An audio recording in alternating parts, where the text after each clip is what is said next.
Okay, this is the second video to show you what happens with the drone and the autopilot with no engines going, even though the as you can hear by the tones, the motors do. So by what I can find everywhere, it's throttle up, radio on.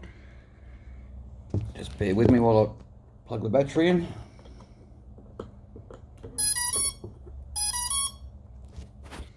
Okay, so it's a matter of going through these lights till it goes blue.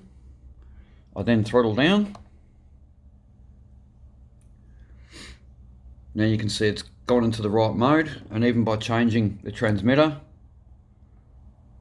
and now this time around it's not going to work. So this is just things that are just very temperamental. This should be the point where this thing would be ready to go, but as you'll see, when I throttle up, it'll go back into calibration mode or rearming the motors.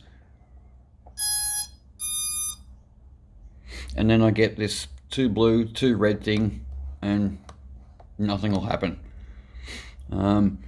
If the engines are directly connected to the radio receiver, they will work, but obviously when they're connected up to the Shark, the motors just won't go. There's all these problems with trying to get this thing to calibrate the throttle.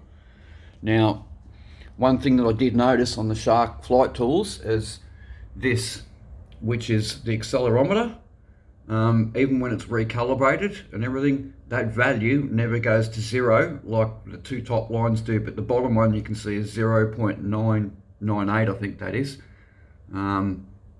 Yeah, so I think that maybe that's part of the problem, but either way, there's an issue with 2 of the motors and the autopilot. And as I said, one of these 2 batteries that I got off you, the first time it was connected, came up with a battery connection error.